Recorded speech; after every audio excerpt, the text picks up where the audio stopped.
What's up, everyone? I wanted to make a quick video just around SVs and TVs, and really something that is kind of a not so much a hidden gem, but just a nice feature that allows you to take the campaign in Temtem at a rate in which you can enjoy it to the point where grinding is actually fun again. And let me just kind of clarify what I mean by that. It's natural because it's really the only game you can compare Temtem to, so I'll compare it to Pokemon, right? And you can pretty much pick your own flavor of Pokemon and whatever color you want, right? Or sword and shield, whatever object you want. Generally, for the most part, you need to play through the campaign in order to get to the point where you can reveal IVs, or from a Temtem comparison, SVs. In other words, you have to beat the game with likely what is a very inadequate team before you can actually start planning and really playing the quote-unquote end game, right? And the reason why that's so irritating is because it's always a race to the finish from a campaign perspective. And that actually has sucked the fun out of Pokemon for me for a long time, and I just didn't realize it. And I didn't realize it because I didn't have anything other than Pokemon to compare it to. And those days are now long over. So thank you, Temtem, for early access and bringing to light things that I did not know that I wanted out of my monster hunting genre game that now I don't know what I would do without. And a lot of people like the dual battles and some of the other things that Temtem brings to the game. What I really have enjoyed myself, and the reason why you're likely watching this video, is the ability to see an IV, or in this case an SV, which is essentially the stats for your Tem. And your baseline stats, I should say. These are randomly generated at the point in which you catch. So no difference from like Pokemon, for example. Absolutely no difference whatsoever. The main difference is that I don't have to zerg through the campaign in order to see these quote-unquote hidden values. Temtem actually is very transparent when you go through, just the normal gameplay of, hey, this Tem you just caught is absolute garbage, and it even incentivizes you for releasing it later on in the form of game currency if you're not going to end up utilizing it or using it and not having it sit in storage the whole time.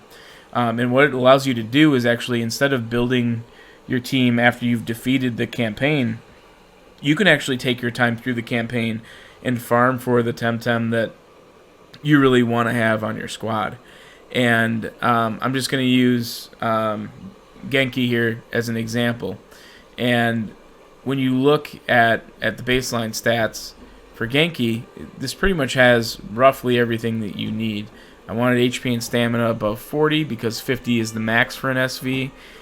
Defense and special attack are okay. I wish special defense was a little higher, but I will absolutely take it. For a special attacker, I don't necessarily need to focus on attack whatsoever.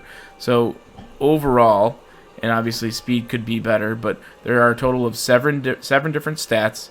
Your SVs are generated values 1 through 50, and those are your baseline stats. In other words, your controlled stats as you level up, they will increase by X increment. The TVs are the one thing that you get from killing or KOing untamed Tem in the wild, right? And those are training values. So you've got your single values, which are your base stats here for Genki. And then I'll even go over to Nestle. So I've got my base stats, and then I've got my training value stats. So in other words, currently I am in the process of farming for Ociara, a decent one to add to my squad. And through that process, I am running into just a ton of Kalamazoo. And when you look at Kalamazoo, which I have up on the screen for you, you see a number of things about this Tem. But what you see here is the TV yield, and the TV yield is essentially the stat or the TV that you end up acquiring by KOing that Tem in combat. So very similar to Pokemon, only this is a controlled value in which if you do, in my case, Genki has gone into battle and defeated 257 Kalazoos.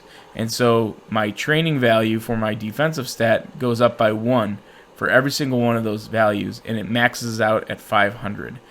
So it's ultimately your ability to boost your Tem and min-max it based on how competitive you want to be in the end game, which is absolutely awesome. But again, this is something that is transparent in the game and not something that is a hidden value or something that you have to manually tally. And it is not something that you have to defeat X% of content in order to unlock. So overall, my favorite part of Temtem so far is really the transparency, and I'll go through just the squad here, real basic for you to see. Here's an example of a Saku that has a maxed out HP stat, and I faced off against enough Wild Tem to the point where my attack is getting pretty darn close to 500 for the training value. So again, SVs being base stat, TVs being your training value stat, the one that you can actually proactively work on and that you can min-max. And ultimately, it makes for a much more enjoyable experience, knowing that the team that you assemble, the squad that you assemble while you're playing the game, could essentially be your what you're planning for when you head into endgame content or player versus player or other content that they may release down the road. So overall, this is a feature that I absolutely love, because instead of rushing through the campaign, I am 30 plus hours into this game and I have yet to leave the first island, because I don't necessarily see the need to leave the island because I'm not in a rush. And granted, some of that is that it's early access and not all the content is out yet, but the other part of it is that there is so much content and the need to grind is so prevalent that I have no choice but to hang out a little bit longer, try to find, for example, the perfect Ociara, or go ahead and level up my TV value, which I'll do right here, and I'll go ahead and show you a living example of defeating it in the value that it'll get. So you'll notice that Genki and Nesla will get a TV increase of 1 defense after this battle. You won't see it here, but you'll see it when you go to your character screen.